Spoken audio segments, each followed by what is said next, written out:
chosen to test this station's destructive power on your home planet of Order. Then name the Sith Order. Bulky religions and ancient weapons are no match for a good blast. Of course, I'm coming up on Alderaan. You may fire when ready. One Alderaan Explosion Eric's official countdown to Star Wars Episode 9, The Rise of Skywalker. It's 77 days until release. My name's Ciaran Blight, your Jedi Master, and joining me, my Padawans who don't get sick of being called my Padawans, Ashley Hobley. Hey Dylan, excited to be here to hear the tragedy of Darth Plagueis. Aren't we all? And Ciaran Marchant. Happy to be here, we are. Oh, good. Yeah, very good. Yeah. It's No, taking we you got this Yoda on this episode. Yeah. What an four upgrade! episode. An upgrade, I am not. Ciaran be the bestest. Is he though? Ciaran and Yoda have something very similar in common. They walk slow, and you may think they can't get around pretty fast, but when it comes to action, flippity bow.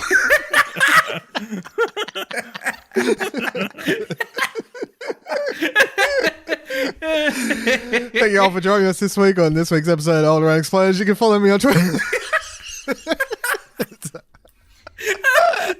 Just in case anybody's confused, it's not Yoda, it's Ciaran.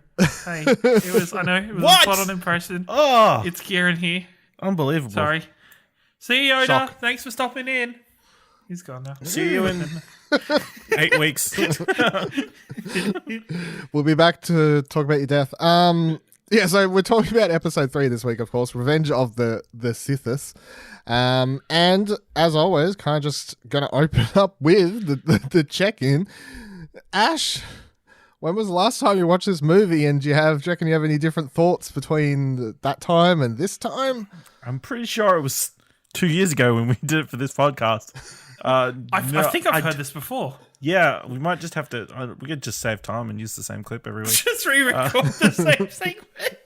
I keep checking in because I'm like, maybe one time you'll be like, oh no, I randomly watched this one. Like, No, yeah, no, it was better than the other two, but there's still, there's some not so great things in it still. Just anything with Anakin, really. It's not great. And yeah, I feel like some stuff has been sort of filled in, and then there's some stuff like at the start I completely forgot the Doku cut off Anakin's arm. Dooku? Yeah, Doku? even though I saw Doku? it. Doku? Sudoku? Yeah. Even though we watched that movie last week. Even though we talked about it last week. Yeah. Count completely forgot. Doku. I'm like, I had to quickly search on my phone.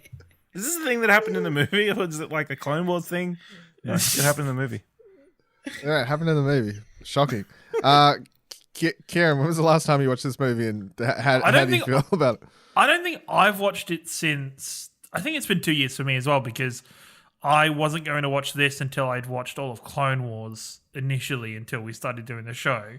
I think I didn't mind it as much this time as I think I hated on it a lot last time. I think I even said this was the worst one out of the prequels for me. Really? I don't... Yeah, I think I said... I really like... Because I used to think that, and I always Cut to a remember clip. thinking that. But I think Anakin is... I prefer this Anakin over Clone Wars, like Attack of the Clones Anakin. Because it's more like Clone Wars Anakin, even though it's a bit shitter. He's not... I don't know. I kind of don't mind him as much. If that makes sense. Well, a lot of the movie is like you get a lot less whining, and then by the time you get down to more whining, it's like enraged turning to dark side whining, which kind of makes more sense. Yeah, like there's still more. I don't know. It's still a shit rendition of the character, but You turned her against me. yeah. So I watched it, I think, like a year ago. It was on TV, and I watched it. I think, because I'm going to be honest, like as we're ending every episode, and we're placing them in our rankings. I don't actually know what my Star Wars ranking is. I've never done it. I've never put much thought into it. It always scares me. And the fun thing about doing this podcast for its final season is I'm going to discover my Star Wars ranking as everyone else does. But having said that, I think I may surprise some people with how high I probably end up ranking this movie. I actually really, really like this movie. This is the one that's kind of grown on me the most over the years. The one I'm quite happy to watch. The one that I actually think is a good movie. I very much enjoy this movie of the prequels. I think it sits shoulders lengths above the previous two, and I love the final act so much. And there's just lots of things I really enjoy. It has some of the best music. Even though some of it's already been used before in previous prequel movies, but they bring it back, and then there's some new stuff, and like the culmination, this probably has, I don't know, the best Star Wars soundtrack, maybe. I don't know. It's like just lots of things I really, really love about this. So I think when push comes to shove, I might have to make some decisions in my Star Wars ranking list that actually ends up igniting internet fanboy wars. Part of me is scared by where this is going to end, because I'm thinking about it compared to like The original it worries trilogy. me that part of me thinks this is going to end up above one of the original trilogy, and I have a feeling I know which of the original trilogy it's going to be above, and I think it'll trigger me because I. So, yeah, not looking forward to that. No spoilers, but, never say never. Nobody's ever really gone. So, yeah, I of course, I took my notes here, and we're kind of going to go across the notes I wrote down while watching a movie and use those as some jumping off points for stuff. But jumping into it, shall we? The dark side of the Force is a pathway to many abilities some consider to be unnatural. Is it possible to learn this power? Not from a Jedi. The Council wants you to report on all the Chancellor's dealings. That's treason. We are at war, Anakin. The Crawl is what the final act of the final arc of Clone Wars Season 7 is basically going to be about. Hey, let's talk about how awesome the Clone Wars Season 7 trailer is. And see, I honestly feel like, because I'm starting the movie and I'm reading the Crawl, and it's like, Dooku has kidnapped Palpatine from blah, blah, blah, blah, like Obi-Wan and all this sort of thing have rushed into office. When the Clone Wars originally was cancelled, before they announced that Season 7 was coming to Disney Plus, of course, next year, February or whenever it is, they did at one Star Wars celebration 2 years ago, they showed like rough sketches and like a rough mock-up of like what the final episodes of the series would have been about. So I kind of know the way it's going to go. And basically it would have tied the Clone Wars series pretty much up to the second before Revenge of the Sith starts. So the last episode would have basically ended with like Anakin, or even the last episode could potentially go in past the point of like where this movie starts and Obi-Wan and Anakin are in their ships flying around, of course, where this movie kicks off. The last episode of the Clone Wars could still go past that moment with stuff happening with Ahsoka down here, because unless they change things, you have Anakin and Ahsoka and Obi-Wan all together, and then they get the call that Palpatine has been kidnapped, so then they rush off to go help him, obviously. So that's how it's all going to tie in. But the other thing is, and the reason I think that this movie's, of course, grown on me, and I brought up the Clone Wars series so much last episode, and I'm going to continue for this, because the prequels is, to me, heavily Clone Wars. Like, the Clone Wars is the prequels to me. The reason I enjoy watching these movies now is because of the Clone Wars.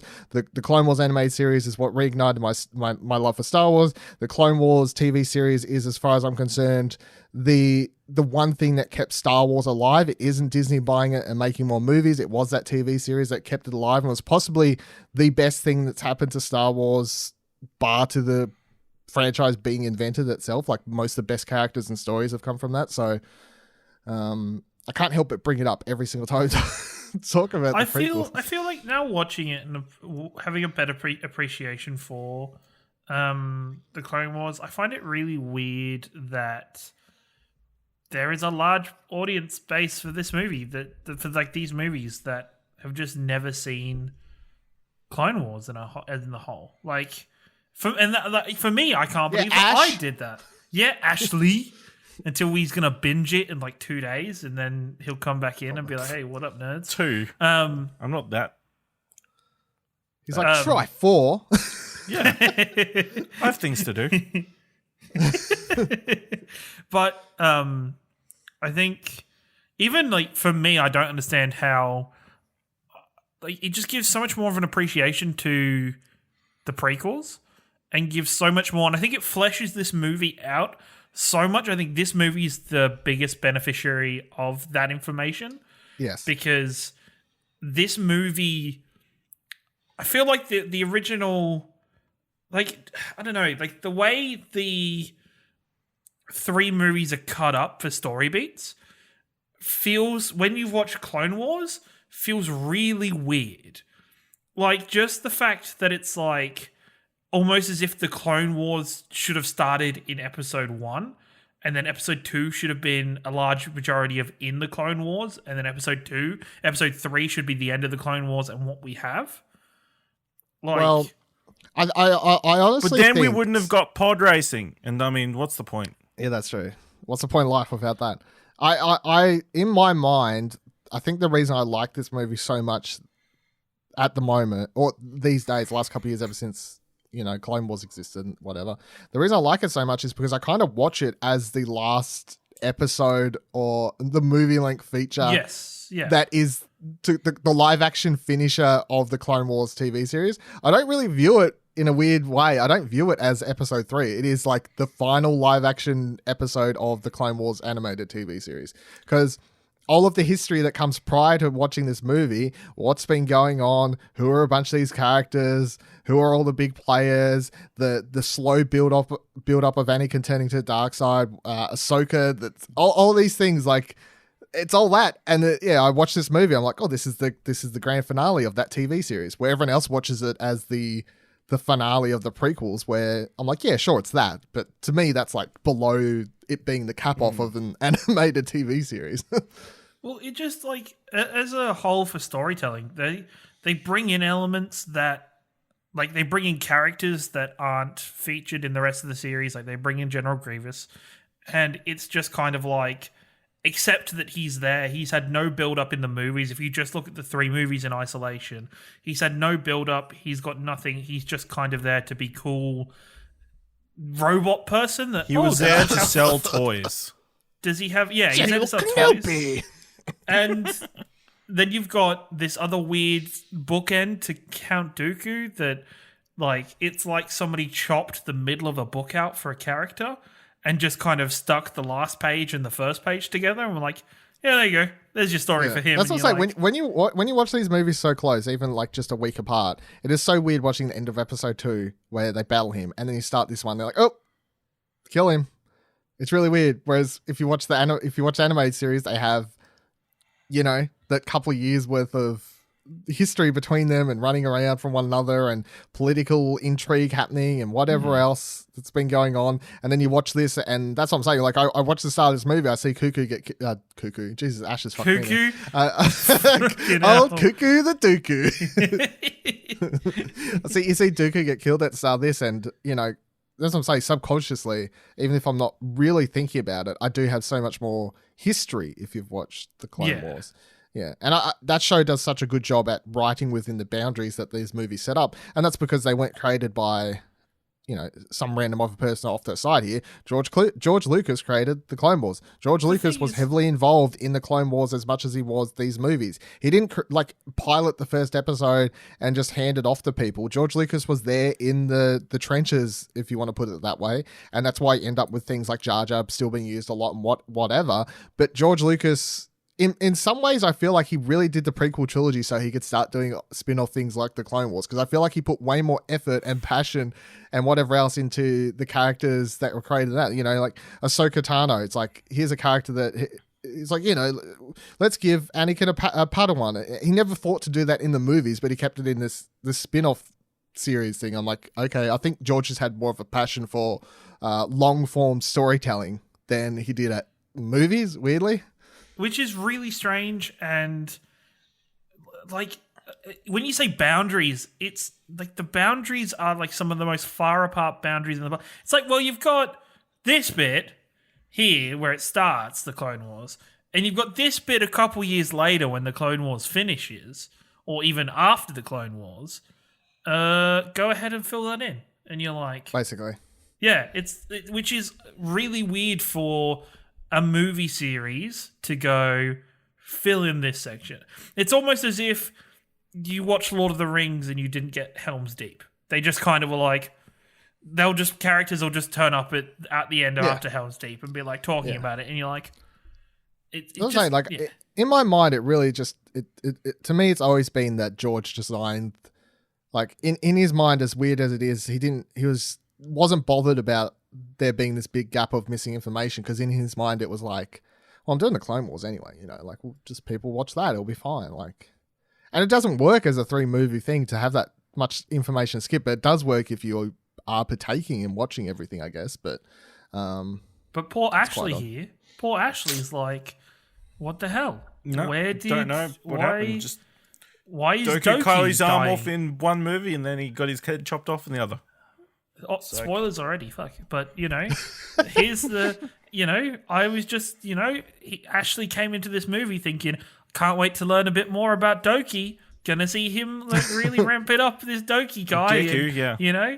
He's gonna get really big and powerful and scary, and he's dead. Oh.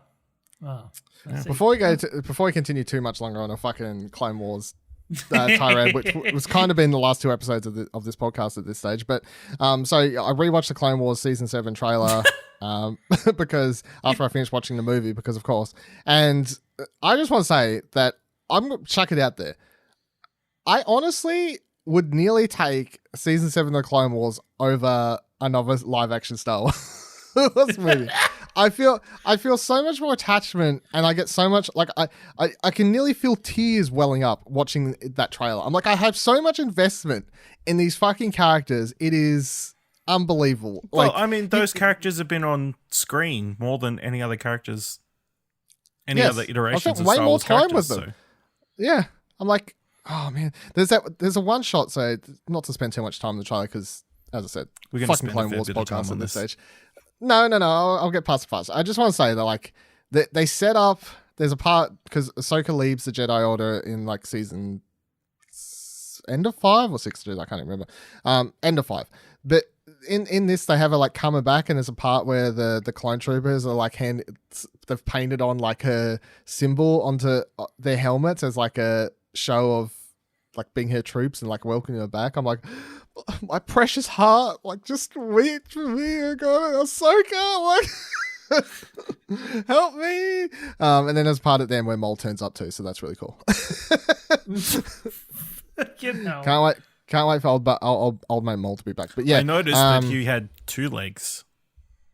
Yeah, he does spider leg thing. No, spoilers. Ash, he gets rid of the spider things within a few episodes of the.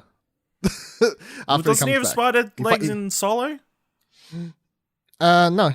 He has you only see his head in Solo.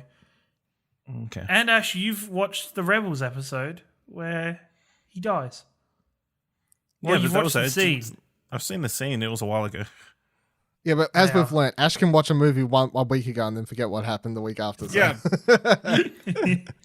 Whatever Mondu did, I don't know. Mondu.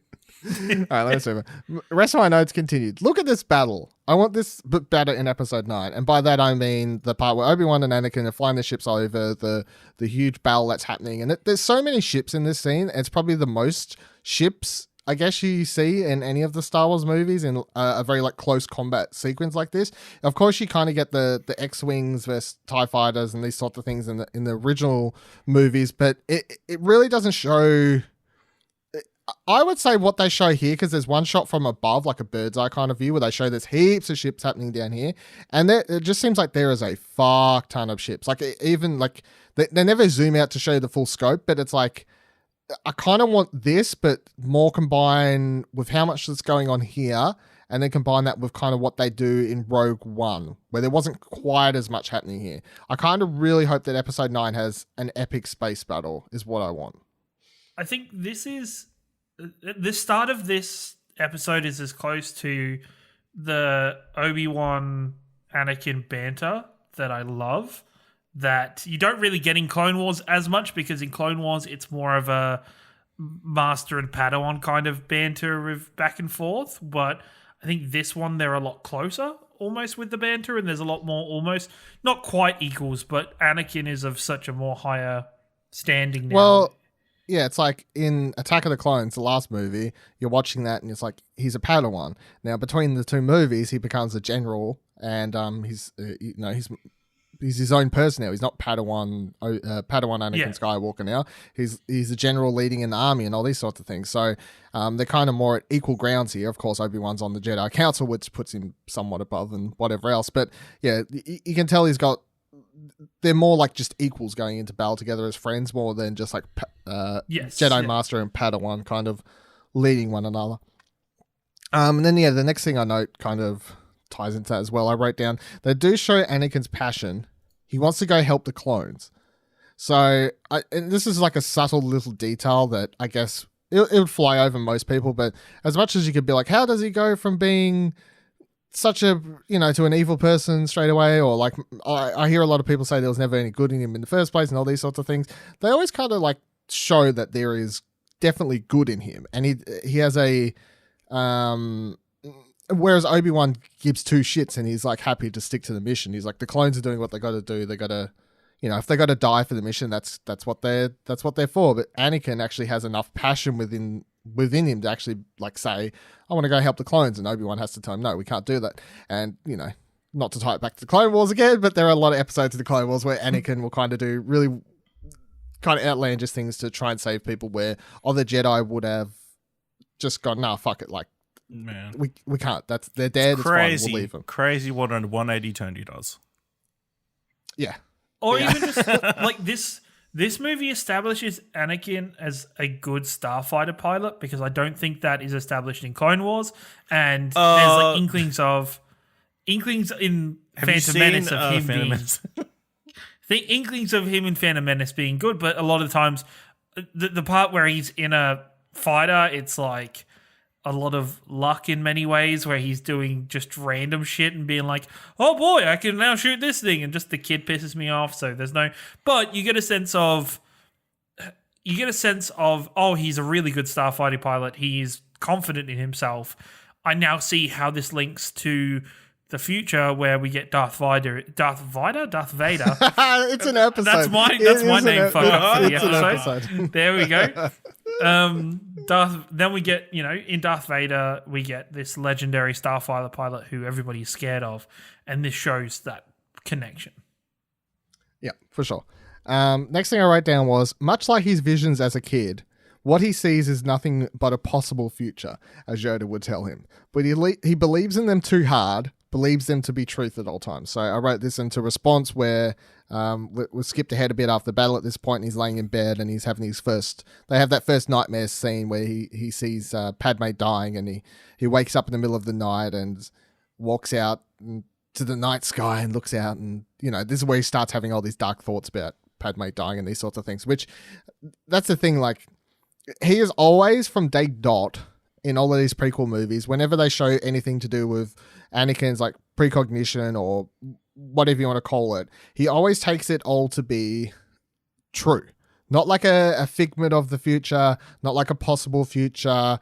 It is, whatever he's saying is set in stone. And that's actually a theme they carry into other Star Wars things, including the one of the comics I'm talking about in a moment as well. But it's like, if he'd believed, and I find it really weird because, like, Qui-Gon Jinn, they've set up in the canon as like, so Qui-Gon Jinn was introduced to the prophecies by Count Dooku. Dooku was Qui-Gon's master.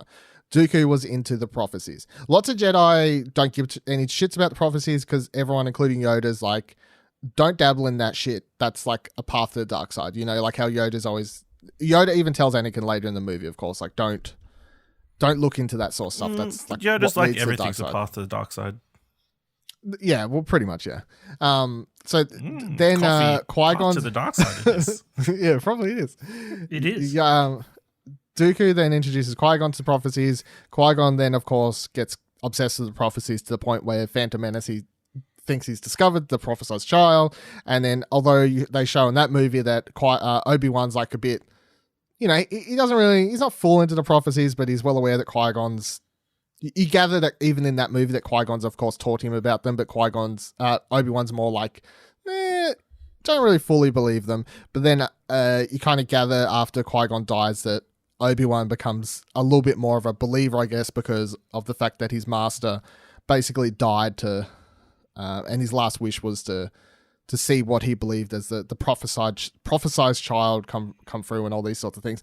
But even Qui-Gon and Count Dooku and all these other people who within other material they've showed believe in the prophecies and these sorts of things, they always never like take them for 100%. Like for what's written, that's what's going to come true.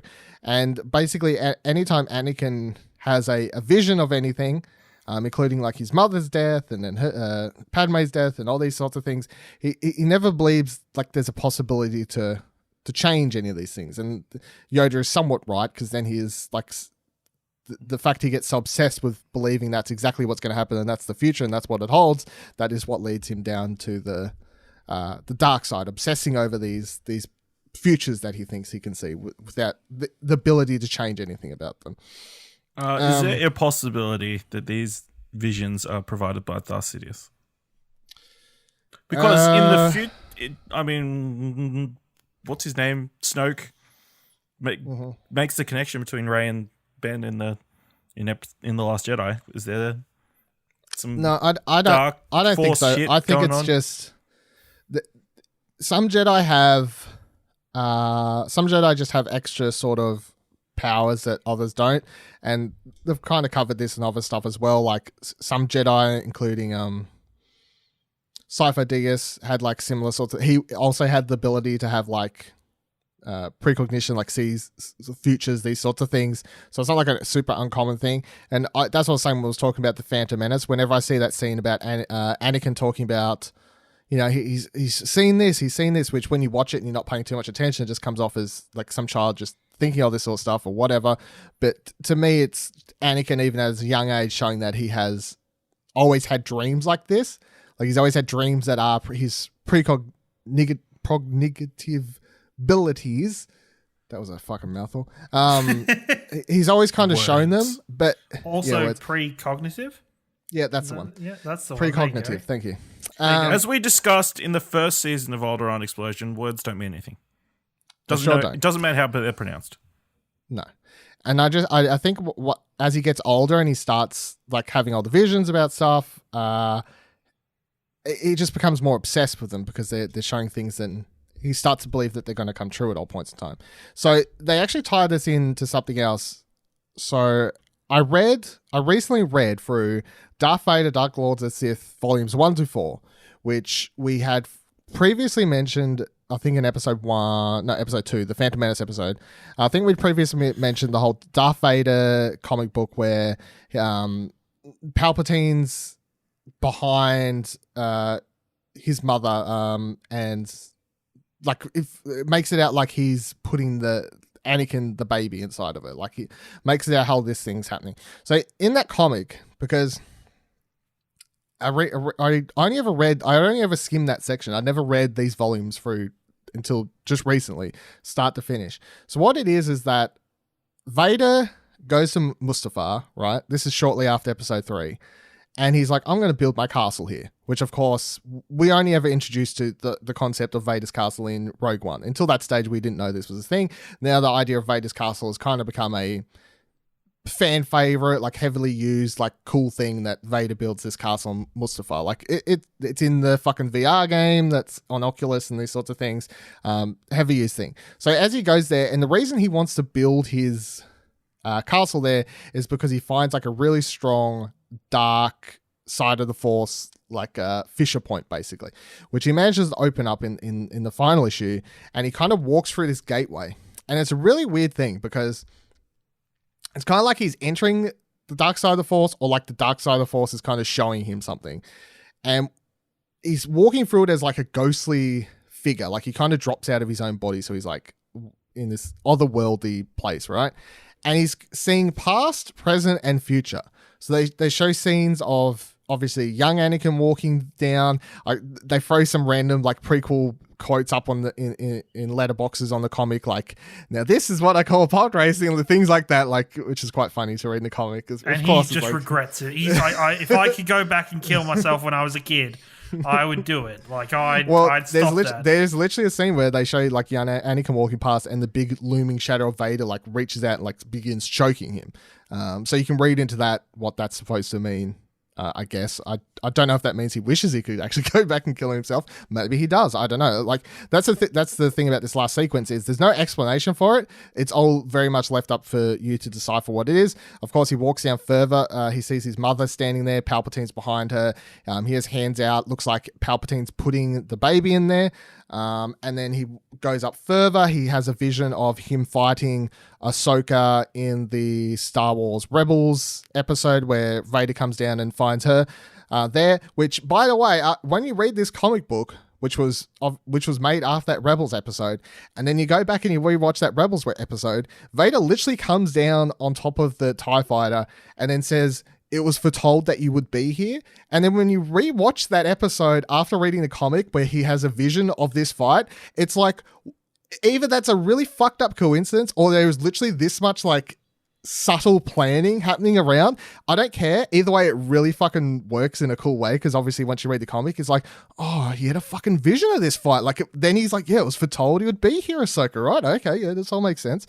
And then they even tie it all the way into the sequel trilogy now, where then the last couple words he hears, and because it's a comic, you kind of have to take it as these are like whispers of voices, like kind of happening around him. Like, think Rey's vision in episode 7 or something like that, with just random voices just all happening around him. And the last couple text box that you see are the words kill it, fuck the full Kylo Ren thing, you know, like kill it if you have to, the past, like that. That's the last couple words that appear, and it's like, oh fuck, okay, so he's hearing about Kylo Ren now. And then by the very end of it, he kind of goes up, he bumps into a Padme, who turns around and she like turns into a devil face and like falls away and all these weird things. And then this giant blue blast appears at the end of the opposite end of where he's like standing in this castle. And then out from the blue blast kind of appears this figure that looks like Luke Skywalker, of course. And then Vader's kind of knocked out this vision and returns to his own body. The comic then ends with Vader exiting his castle and just simply saying yes. It's kind of like he's accepted his fate at this point, because the entire reason he wanted and entered that place in the first place was because he was it's still at this stage, and this is like a year or so after episode 3 takes place, he's still obsessed with the idea of being able to bring Padme back to life. And the entire reason he enters this dark side of the Force thing, or whatever you want to call it, is because he's trying to find a way to get Padme back. And then the dark side of the Force shows him that it ain't happening. This is the way it is now. And then once he exits, it's Vader like actually fully officially accepting that this is his life now. Like, this is him fully giving into the dark side. But the thing is, like, if this is the dark side of the Force showing him a vision, much like all other visions that they show him getting within episode 3, 2, 1, what have you, he takes everything he sees for granted.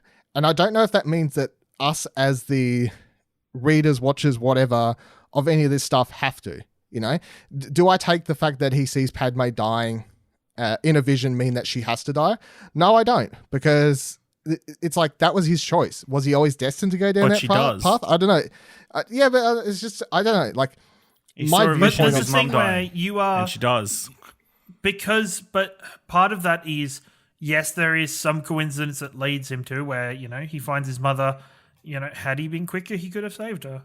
Had he, you know, there's just decisions that the only reason we know that those visions are true is because Anakin accepted those visions as true in the movie. We don't know what would happen if Anakin hadn't accepted those visions as true, which is the whole, like, it's a complex. Pretty sure she would have died. Who? Anakin's mum. Okay, yeah, but just because one of the things he has a vision actually comes true does not mean that all of them are destined to come true. That's what I'm saying. But they all depends, Ash. It depends, Ash. Are you someone who believes that your future is just You know, have you ever seen Donnie Darko? Or we just follow? I don't know. I've never had visions before, so. But like, this is where there's conflicted information that the audience is being given, because Yoda's telling people the visions aren't always the truth. Yes. And then we are seeing it from Anakin's point of view, who doesn't believe what Yoda says and very much believes that this is the truth. It's the truth. Yes. And that's why, that's what I'm saying. Like, the movies are quite interesting from that standpoint, because I believe that most people who watch the movies will just take the visions as their truth, and the same can be said for when we come across to the comic thing, which basically everyone takes this whole, you go on the internet, most people think that this Palpatine like thing of like him making Anakin or whatever, like from behind, and all this imagery that we see. You can read the comic and you can see that one picture, and they do nothing to explain it. And once again, like the movies, it's like, okay, I guess that most people read this are just going to take that for granted. But as I'm reading this thing, I'm like, oh, but I shouldn't be. Like, I think the whole point is I shouldn't be just believing that because... isn't that just the dark side, if that is the dark side, trying to convince Anakin that he was always meant to be bad? Like, that he was always meant for this because he was created by the dark side. It could be that. It could be just a manifestation of his biggest fear. Like Palpatine was literally the one that kind of created him. The thing is, I think I've always thought that since you've brought up that theory of Palpatine being involved in his creation, Palpatine strikes me as the type of character that would later down the track rub that in Darth Vader's face almost. Like, at a breaking point, be like, well, I did this, and this is the truth. And you can't Darth, deal with that. I am your father. As he's flying, yeah. You know it to be down true. that fucking episode 6 when he's flying down that tunnel after Vader chucks him off. You fucking prick! I am your father. Yeah, like I see him as a character that would use that information to manipulate Darth Vader. Like, that's why I find it hard to believe it's never come up from Sidious himself. Yeah, it's quite interesting because a lot of the prequel stuff is like visions and weird mystical shit and blah blah blah. The main line, the main set, episode 4 through 6 didn't have any of that. The sequel trilogy has dabbled in that stuff. Rebels and Clone Wars have featured this sort of stuff quite heavily, like some of the more mystical sides of the Force. But it's always quite interesting to be like, well, who do I trust here? From the viewpoint of the character I'm taking it through, from the writer of the episode, should I just trust it myself? I don't know, it's always quite interesting. So next thing I wrote down was music that kicks in as Anakin comes into the opera scene. Did you ever hear the tragedy of Darth Plagueis the Wise? Ironic. So this scene is absolutely fantastic. I love it. It's heavily memed, of course, but it is still the best, as far as I'm concerned, best Palpatine scene that we get in anything Star Wars. Yeah, it's fun to see him like, full on Emperor, fucked up face, like cackling, of course, and all that sort of stuff. As fun as that is, this is the most like just the sly like face movements he makes, like when he's telling the story and he's like uplifting, and just how menacing I think he comes across, and like how much you can tell he's playing Anakin and all these sorts of things. And of course, how did you know that Anakin thought Padme was going to die?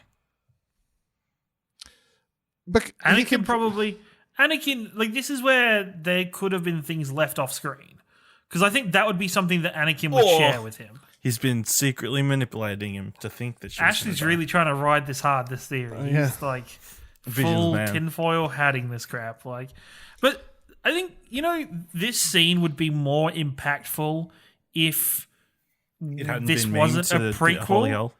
No, but like watching it originally, we already knew who the fuck Palpatine was going to be. Like, yeah, well, you say that, but there was a lot of people, younger people, like friends I had in school who, as I said before, like the prequels were their first Star Wars movie, so they had no idea. Like, or so if you watch, if you suggest that for Star Wars fans, for the main core of Star Wars fans that aren't young, or they watched it, 4, 5, 6, 1, 2, 3. Like, they watch it in what some people would believe is the correct order, or whatever.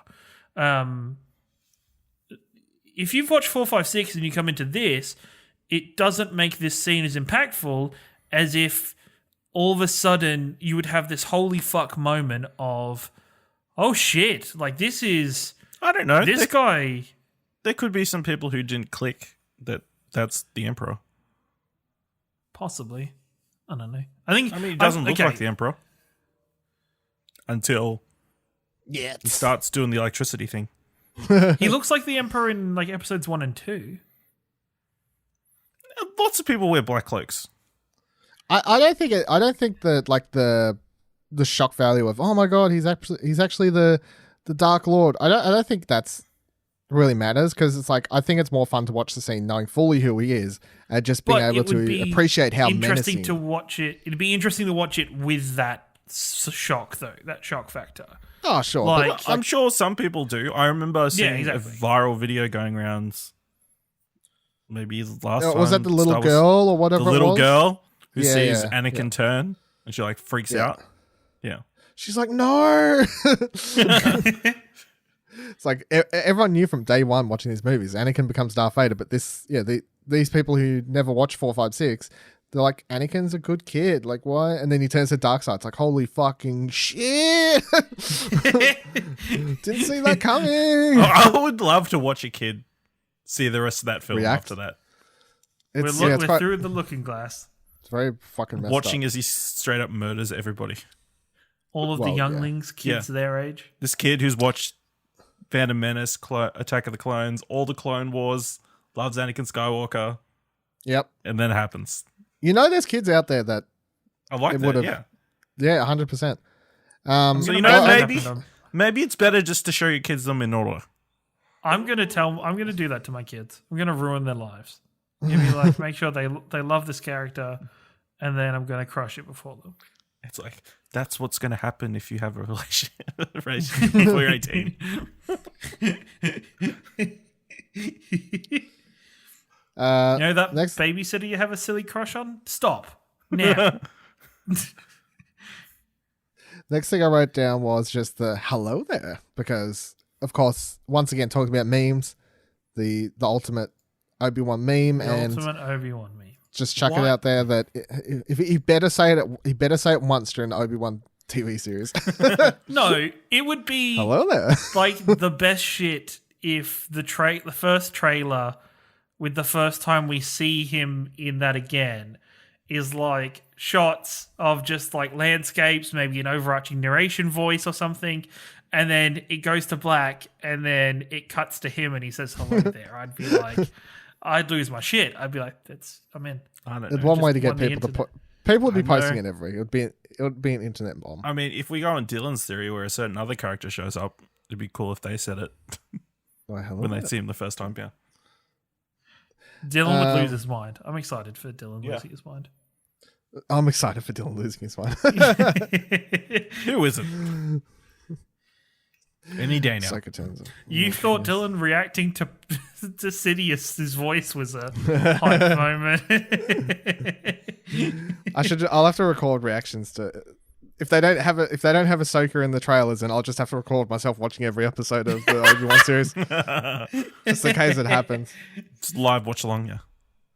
I don't know if it still exists on the internet. I don't know if I posted on Twitter or YouTube or something like that. But the last season of Rebels or whatever, I kept recording reactions because like just setting up video, because I was like, because it was the last season, I knew like probably some fucking cool shit was going to happen, and then of course spoilers for Star Wars Rebels. But when we finally get to the episode, and we're going to talk about these episodes in a couple weeks, but there some stuff some mention of Ahsoka and this sort of stuff starts happening, and I'm just like, oh, no.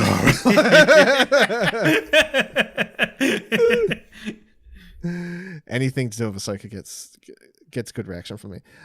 Next thing I wrote down was, I've watched this movie a bunch, and yet every time I watch it, I can't help get that feeling of wishing Anakin just stayed in the council chambers.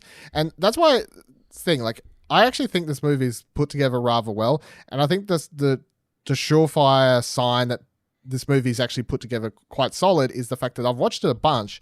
However, every single time we get to the scene here and it just shows like Padme looking out across the the gap there and like feeling something's up. Anakin like kind of sitting there restless in the office. Mace Windu entering Palpatine's office, and then him like, you know, leaping out and all this sort of stuff. Like, I know what's going to happen, but because it's like kind of paced, I would consider perfectly to like kind of build up that like worrying tension. It's like that your mind does that thing where it semi forgets that you know what's going to happen, and then I'm like, oh, maybe this time watching it something different will happen. But it's a fucking Blu-ray; it's not going to change. But yeah, so I always get that feeling like, just stay there, Anakin. Just stay in the fucking council chambers. Mace Windu was going to fuck him up. Leave him be. Yeah. Do you think Mace Windu's dead? Oh god. There's an internet theory that he's not dead for whatever reason. But yes, I believe he's dead. I mean, he only fell like a lot. One, he got only thrown fell- halfway across the friggin' city. But, you know, he had one good up. He could have caught himself. Potentially knocked out at the same time. Nobody dies from, like, long falls, so. That you know of. Yeah. No, I don't believe Mace Windu is coming back. Like, I think that would be silly also. Like, why bring him back? In what regard? There's certain like things you can change, like Force how Ghost. they've kind of fit, how they've got no, they can't even come back as a Force Ghost because that doesn't make sense either. Why not? They changed some things where it's like, oh, some random Padawans like Kanan and Jarrus and like the new character we've got happening in the video game this year, they survive, and you can kind of play around that because they're not big names and they can kind of go into hiding or whatever else. But it's like, oh, fucking one of the biggest Jedi Masters survived and Sidious can't sense that he's alive somewhere. Fuck off. No, I don't buy into that at all. And the reason he can't become a Force Ghost is because to become a Force Ghost, you actually have to learn the ability, which the end of this movie sets up how Obi-Wan knows the ability, and it sets up how Yoda knows the ability, and that's because Qui-Gon Jinn teaches them all. How's Darth Vader learn the ability? No idea. Why loophole? The Force does what it wants, bitches. That's still one pretty, thing. Pretty sure I asked this question last time, but why Vader? Do you know? I have no idea.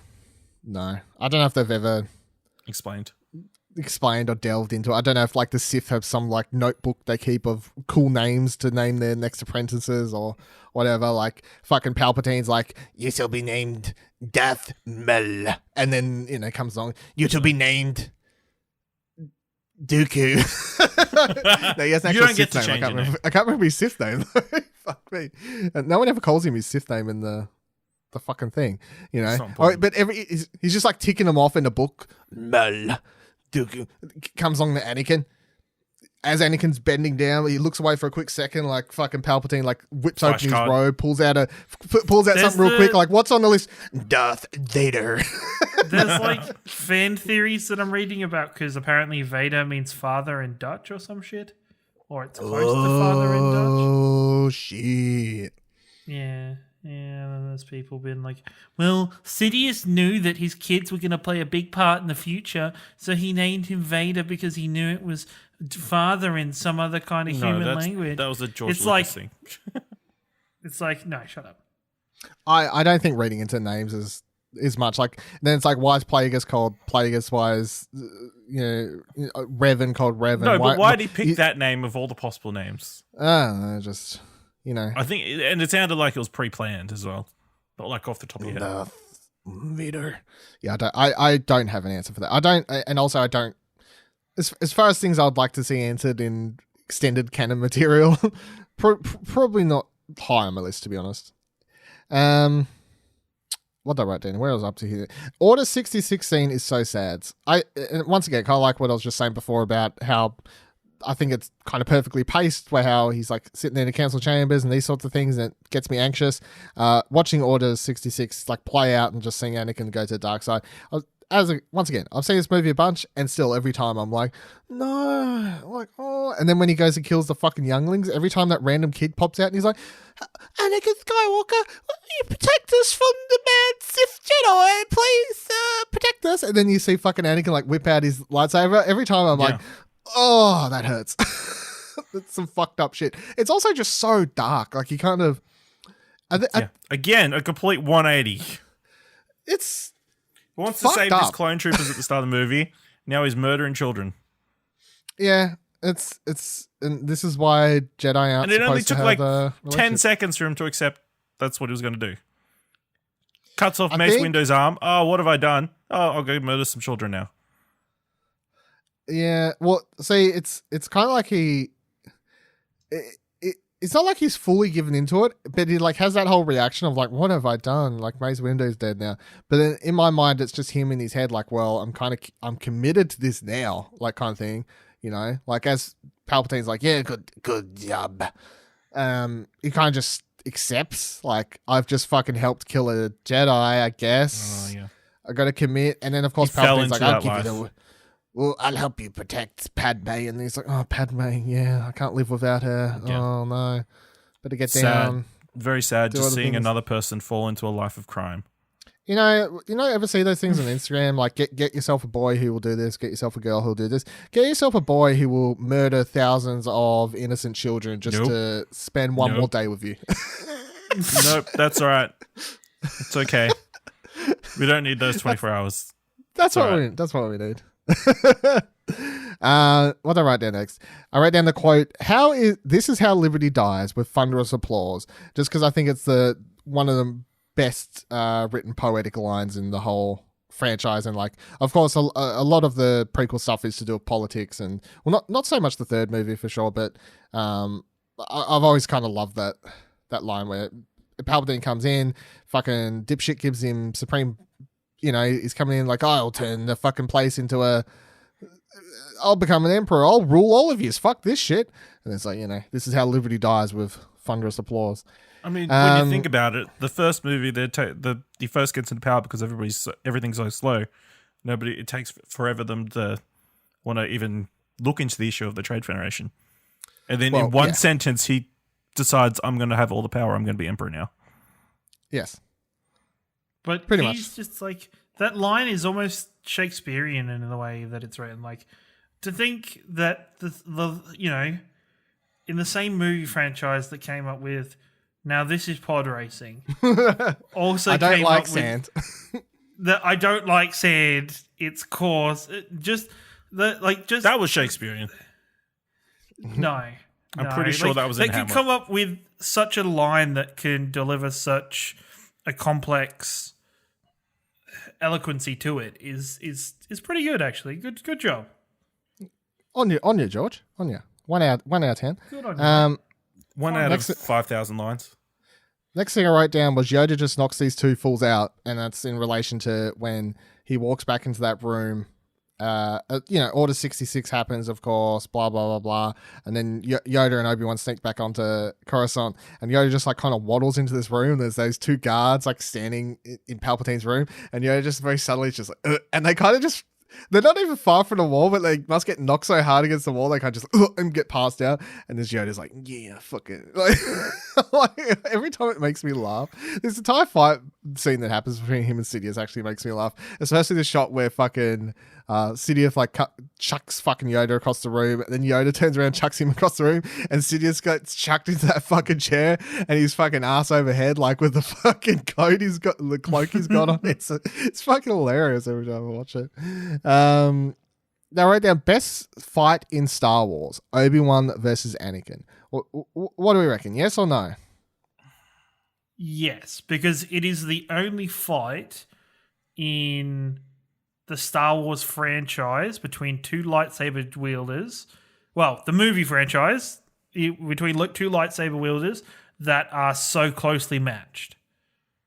Because every other one, there's always either like Yoda Dooku, Yoda's doing flippy shit, but he seems to have the upper hand when it comes to the lightsaber combat. You've got Darth Vader versus Obi-Wan later down the track, but Obi-Wan's fucking old, and Darth Vader easily kind of overpowers him. He holds his own for a while, but there's always that understanding. And I think a lot of the other ones, there's always like one fighter is always way more experienced or way more talented than the other, where I think in Anakin versus Obi-Wan, they're they're fairly evenly matched. If not, in Obi-Wan has experience, whereas I think Anakin has a lot of raw talent, so it kind of balances out. Ash? Yeah, probably. I can't think of any other one that comes even close. Yeah. I mean, I Well, would it's have like said the Praetorian Guard one in the Last Jedi until like 4 or 5 weeks ago.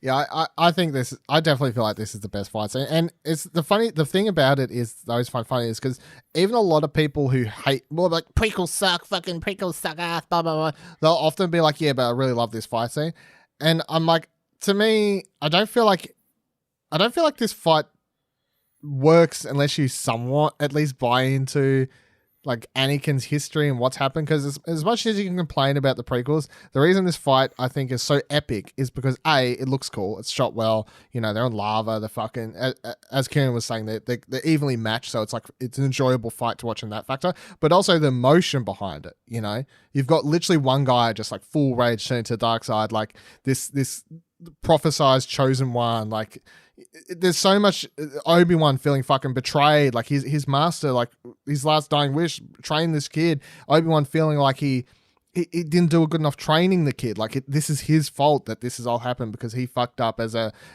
his master to Anakin, all this sort of stuff. There's so much emotion and story happening in this fight, and it looks fucking cool to watch. Like that's the reason it is so good, because you can have a really cool looking fight, sure, but it ain't going to have without the emotion behind it, you're not going to be as driven as an audience sitting there. And like, once again, all these I love the end of this movie, by the way. My least favorite part of this movie is probably the fucking going to find, as much as I like hello there, like the whole Obi-Wan stuff there, that's my least favorite part. But the last act of this movie, from the moment Anakin starts turning and everything like that, is just like a roller coaster ride of emotion and action and all these sorts of things happening. And much like the scenes before this, where I'm like, I've watched this movie so many times, and I've watched this movie so many times, I'm watching this fucking fight scene, and I'm still just like, oh, like who's gonna win? I know who wins, but I'm still just like, oh no, like I'm invested that one every shot single though time. of them like swinging their lightsabers around themselves, making no contact with each other.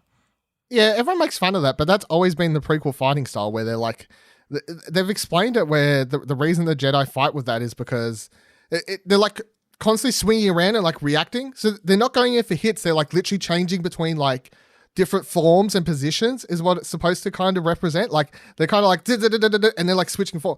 Of course, if you don't, that's like a canon sort of explanation, and that helps me have zero issues watching it, but people on the internet like to put up that gif and be like, yeah, but look at this fight, it's fucking shit, blah blah blah blah. So 99% of people are like, what the hell is this? And the 1% of hardcore Star Wars fans are like, yes. But also, that's very much changing nitpicking. positions. It is literally one fucking 2-second scene where they're just like swinging them around real fast. That It's someone funny to look at. People have gifed. Yeah, I think it looks fucking cool. Every time I see that gif and people are like saying like, yeah, but the prequel fight scene is shit, I'm like, I don't know. This gif is pretty cool. Like, I have no problem with it. They were just trying to pay homage to General Grievous from earlier in the film. I will say, honorable mention, because we haven't really mentioned him in the notes yet. General Grievous versus Obi-Wan Kenobi is a really enjoyable fight. I really like it's fine. I think I'm saying in the context of this movie, it's my least favorite stuff though. Yeah, that's fair. It's fine. Like, it's cool. cool. Grievous I'm should have glad. won, technically. I mean, how do you lose when you've got a 4-on-1 advantage? Well, when your one is Obi-Wan Kenobi, like, got him. Next thing I wrote down, you can see the disappointment with himself on Yoda's face. Of course, we covered this in the Phantom Menace episode, I think, but you know how Yoda's like it puts the blame on himself, and it somewhat is like we kind of covered, but And subsequently goes crazy. Yeah, and subsequently goes crazy. Yeah, but you can really see it in that final scene here where he's kind of crawling through the thing, and like when he drops down into the ship there, and you can kind of just see in his face how sad he is. It's like a wounded animal walking away from a fight. Like, yeah, very much. Kind of wishing that fight didn't end with him walking away, even if it meant his life. Like, it's a lot harder to bear the burden Surviving. that it is. Yeah, exactly. Yeah. Next thing I wrote down just as a funny little thing is where Anakin's like, from my point of view, the Jedi are evil. Says every Trump supporter as you tell them Trump's evil. From my point of view, yeah, well, you're wrong. Shut up. Then I wrote down, everyone found it weird when Maul survived. Meanwhile, you got Anakin clinging to life through nothing but pure hatred here, and no one has problems with it. Now, I don't know if I asked this last time we recorded this or if this was the theory I read after this we recorded it last time. Do you buy into the Anakin stealing life force from Padme theory? I liked the theory, and I very much enjoyed kicking it around for a while. I don't know if maybe I even believed it prior to this watching, but as of my current watching of the movie and sitting there watching that scene happening and being like, okay, give me some signs. Let me. I got headphones on. I'm watching this movie. I'm listening to the breathing, the beats, like how it's all working. I'm paying close attention. No, I don't think that's what's happening. Okay, fair enough. I legit think she just, unfortunately, she just died dies. in childbirth. Gives up hope. Yeah, like his vision said. Because of him. Because they don't have top health Because of care. the choices. No, but why the fuck was she giving birth in that ship? She wasn't in a Because ship. of They're on a Anakin. planet. They're on a planet. Yeah. I thought it was a ship. No. Remember, They they escape. take a ship, they land, they get Oh, out. fuck. And then No, they do. they're Okay, yeah, They're yeah, take it to the medical bay, blah, blah, blah, blah. Yeah. Yeah. So just to tie into kind of what I said before I wrote down, there's no way we don't get a Qui-Gon in the Obi-Wan TV series with how he's mentioned at the end here. Because if the Obi-Wan series is like 3 years after this, or no, 6 years after this, and how Yoda's like, training I have for you in your solitude, blah, blah, blah, from an old friend, teasing how Obi-Wan's going to have to practice the technique to be able to turn into a Force ghost and these sorts of things. I find it hard to believe that we're not at least going to get one Qui-Gon ghost thing, Scene. which we kind of talked about in once again in a previous episode, that I think that's going to happen. We all pretty much think that's going to happen. Wow, Qui-Gon, you aged so much in death. No, we got it's fucking Disney. They can use that Marvel they can de-aging de-age. technology. They're fucking good. And then What do the you last think thing I they wrote talk down, about for like 20 years? good cuppers. I don't know. Qui-Gon's like, what's it taste like? Yeah, maybe. The last thing I wrote down was our short time on the beautiful planet of which this podcast gets its name are the Tranquility. Because it's the only time we ever see anything on Alderaan is like this 30-second scene of. What about next fucking- week's episode? Next week's episode is Solo. Aren't they on when do they Alderaan go at to some point in that? Alderaan? So I don't think they go to Alderaan on Solo. They go to they talk to the. I know they talk to Jimmy Smits again. Yeah, No, they go. Maybe he's not on Alderaan though. like Ambassador Alderaan himself's there, but Jimmy Smits. Don't worry, we'll see it in episode 4. Yeah, we will from afar. That's right. From from a very distance. far. It hurts less from a distance. Yeah, it does. So that brings us to the end of the episode. But of course, where are we all ranking it now? I think this is going to be the last of the easy weeks, surely, somewhat. Yep. Come on. All right. So, Ciaran, where are you ranking this? Previously, you've currently got it This number goes 10, episode 2, above- 9, episode 1. This goes above the other two. Yeah, So so it you're just putting slots this in. at 8th currently. Ash, where are you putting it? This is also the top so far. Yeah, and of course, I'm also going there. So currently, all three of us have the exact same rankings, which is at 10, at 10th position, episode 2, at 9th position, episode 1, and at 8th position will be episode 3. And I think from next week on, because we are, of course, ranking all of the rest of the Star Wars movies, including Solo and Rogue One. They will all be part of this, and I think from next week on, our rankings should hopefully get somewhat more outside the box interesting. Yeah. Okay, so that is it for this week's episode of Alderaan Explosion. Next week we'll be discussing, as I just said, Solo, a Star Wars story. So make sure you watch the movie before then. Please share this episode on social media and tag @ExplosionPod if you're enjoying it. Tell your friends to rate on Apple Podcasts or Podchaser. Alderaan Explosion is a Darth production of ExplosionNetwork.com, which is where you can also find What Do You Want to Watch, our fortnightly movie and TV podcast. And if you like Star Wars movies, you probably like other movies. You can follow me on Twitter at Vivaladil, Vivaladil. You can follow Ash on Twitter at Ashley Hobley, ASHLEY, Follow Ciaran on Twitter at your boy Ringo. And may the Force be with you always. Like and subscribe, you will.